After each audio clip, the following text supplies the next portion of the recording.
Hi மக்களே, இன்றைக்கி baby snacks ஒன்று வீட்டிலே பண்ண போகிறேன். ஸோ அது எப்படி பண்ணுறேன்னு உங்கள் கூட ஷேர் பண்ணலான்னு நினச்சேன். ஸோ அதுக்கு நான் ஒரு உருளைக்கிழங்கு, அதுக்கப்புறம் ஊற வச்சு அவுள் எடுத்துக்கிட்டேன். ஒரு உருளைக்கிழங்கு நல்லா வேக வச்சு எடுத்துக்கிட்டேன். ஸோ அது நல்லா தோல் உரிச்சிட்டு நல்லா இந்த மாதிரி மேஷ் பண்ணிக்கிறேன். இது 6 மந்த்ஸ் 7 மந்த்ஸுக்கு மேலே இருக்கிற பேபிக்கு நீங்கள் கொடுக்கலாம். ஸோ என்னோடய பேபிக்கு 7 மந்த்ஸ் ஆச்சு.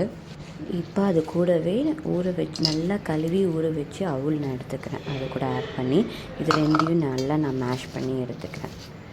நல்லா சாஃப்டாக குழந்த வாயில் வச்சதும் கரையிற மாதிரி நல்லா நான் மேஷ் பண்ணி எடுத்துக்கிறேன். ஓகேவா? இப்போ இது கூட நான் கொஞ்சோண்டு பிஞ்சு மஞ்சத்தூளும் அதுக்கப்புறம் கொஞ்சோண்டு ஜீரா பவுடரும் ஆட் பண்ணிக்கிறேன். ஸோ அது கொஞ்சம் கலரை கொடுக்கும். அது இல்லாமல் எல்லா சாப்பிட்றதுலேயும் கொஞ்சம் ஒரு பிஞ்ச் மஞ்சள் ஆட் பண்ணுறது நல்லது. அதுக்கோசரம் திஸ் இஸ் ஜீரா பவுடர். ஒரே ஒரு பிஞ்ச் நான் ஆட் பண்ணிக்கிறேன். ரொம்ப கொஞ்சோண்டு, அவ்வளோதான்.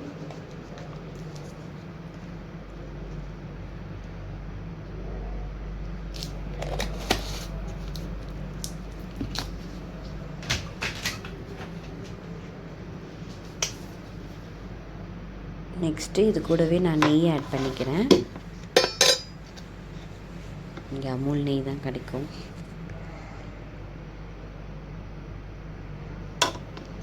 இப்போ இது எல்லாத்தையும் சேர்த்து ஒரு கட்லெட் மாதிரி கட்லெட் ஷேப்பில் பண்ணுவோம்ல, அந்த மாதிரி பண்ணி எடுத்துக்கலாம்.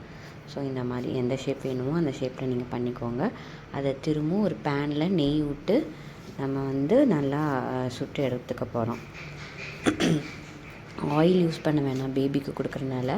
ஸோ நெய்யே யூஸ் பண்ணிக்கலாம்.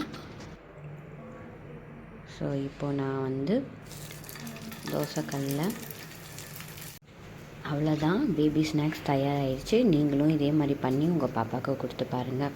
Bye bye.